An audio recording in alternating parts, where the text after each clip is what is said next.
Hello, hunters, and welcome back to my story. Let's begin part 13. Rose and Lily are much stronger than they look. They're also the strongest fighters on their planet, and they're able to defeat Spence and Britt easily. White and Dawn knock each other out in their transformed states, so it's left to Leo and Leon in their transformed states to fight each other. In the end, Leo wins. Kage and Hikari show a great display of their strength and coordinated attacks once again like they did against Lee and Jay back on Earth, and they're able to defeat Pitch, Nindus, and even Leo. Now it's down to Hikage and Hikari versus Rose and Lily. The two ladies were very impressed by Hikage and Hikari's moves, and try to make a deal with them. They say that if they win the match, Hikage and Hikari will have to marry them. The two accept the offer, knowing that if they lose, they'll have to get married to one of these women. They all promise to go all out, and the fight begins. The two flowerlings are actually holding their own, and Hikage and Hikari admit that they're impressed, and they say that they may marry them anyway even if they win. The two stand there in shock, and then at that moment Hikage and Hikari kick them off the ring. Before they can hit the ground though, Hikage grabs Rose's hand and Hikari grabs Lily's hand, and they pull them back up. They felt bad for doing that to them, so they apologize and say that they can spend time together at any point after the tournament. They happily agree to this, then the fight continues and Hikage and Hikari win. Then they shake hands and all return to their seats, and now the tournament can begin at last. Eldest sets up the battles of the first round. The first battle is Atka from Earth versus Dawn from Orpanai. They both fight in their blue forms, and are about evenly matched. Then Dawn admits that him and the others are impressed by the strength that the half-breeds have shown so far. Then Atka tells him that they've seen nothing yet, and that he's going to show him something that Akira can't do. Then he transforms into his purple form, to the surprise of everyone from Orpanai. He tells Dawn that this is a form beyond the red form achieved through combining the powers of the previous forms and breaking your limits. Enzo begins to wonder if he can achieve that form too. Then Dawn realizes that this whole time, him and the others from Earth have been calling these forms the blue, red, and purple forms, and tells him that the blue and red forms actually have names. They are the Warrior Orpanus and Berserker Orpanus respectively, and he comes up with a name for the purple form, the Killer Orpanus. Atka and the others accepted these new form names, as the older names were admittedly boring.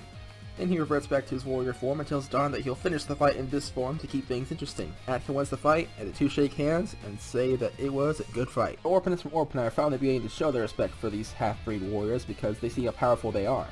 Then Orpanai realizes after asking Enzo about it that Akira was the only one of them that is Enzo's son. He begins to wonder who the other four can be the spawn of. Then Mike tells him that Curtis is the only other Orpanus he's banished. Then Orpanai asks Atka about Curtis, and now he knows for sure that Atka, Stride, Lee, and Jay are all Curtis' sons. He asks him why Curtis isn't fighting in the tournament. Then Atka tells him about how he was killed by the fusion of Zen and Zabuzar, and that Earth's Fountain can't bring him back because it already did once. Eldest realizes that the two kings used the Soul Link, but doesn't know how they would have learned it. The Soul Link wasn't created until after Zephyr's sealing, so he has no clue. Then he asks Atka, who has no idea, but figures it may have been from the Earthling who resurrected them. Then he knows, because there's only one way that a human could learn any Chimera technique without the help of one. The Secrets of the Universe book. This book was placed on the peak of Earth's Cherokee Mountain years before Curtis and the others arrived on Earth, by a Chimera who was rather young at the time, but ever since he placed the book there, he's lived in the village below and has now aged quite a bit. This Chimera is named Sam.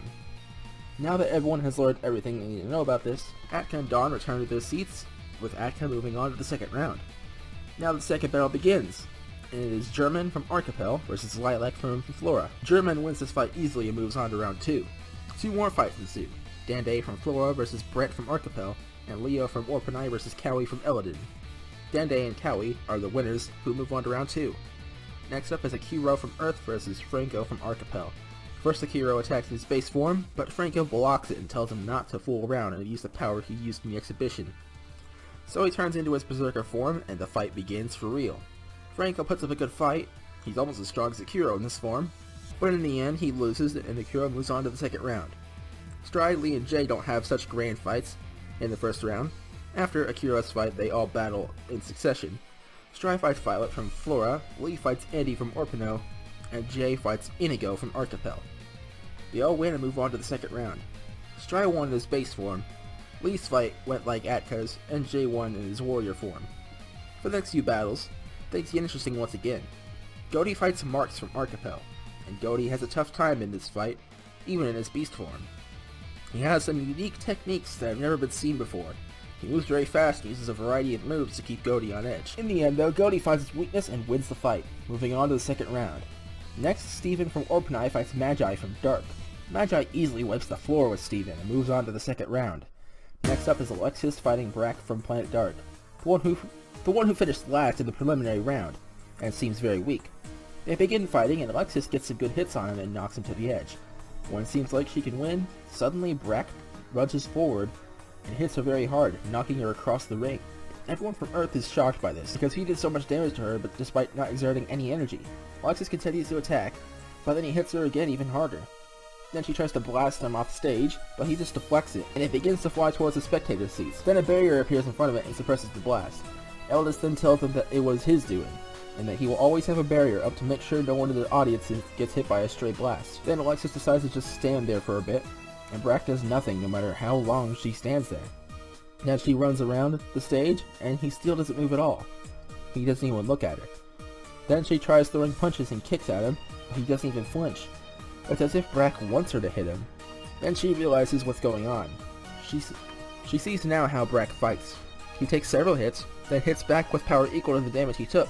He's not strong himself because he depends on his opponent's power to win fights. With her now knowing this, she decides to no longer attack him directly. She grabs his arms and throws him off the stage. She found his weakness, and used it to win the fight and move on to round 2. Next up, Orpano fights Kevin. Although Kevin tries his hardest, Orpano defeats Kevin without even transforming, and he moves on to the second round.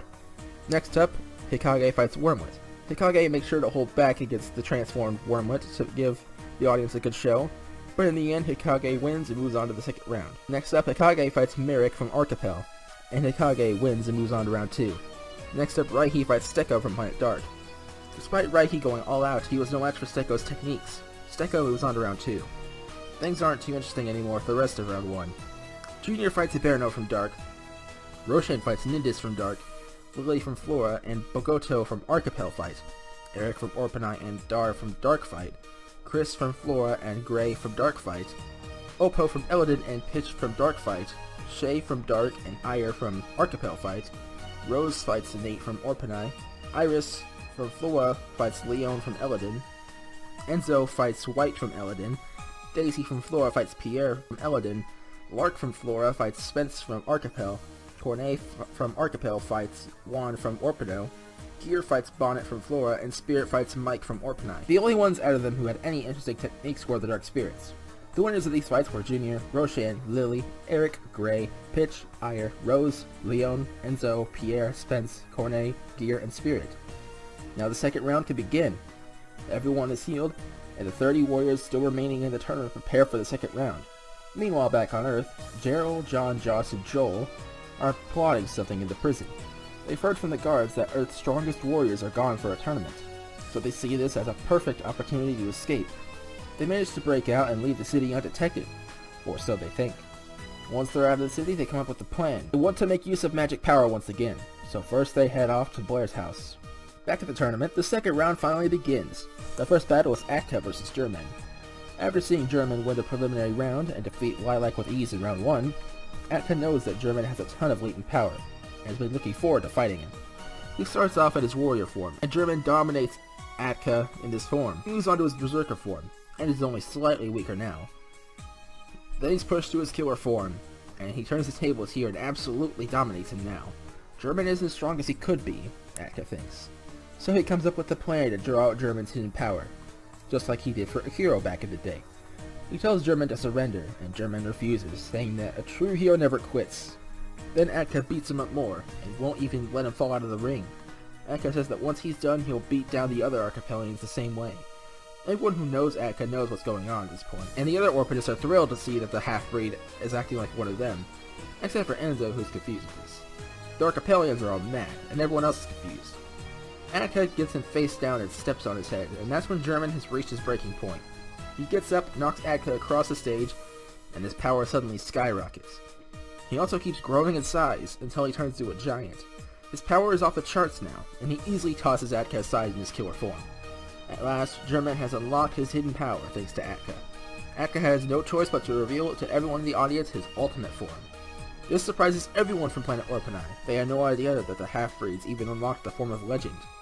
Now the true fight begins.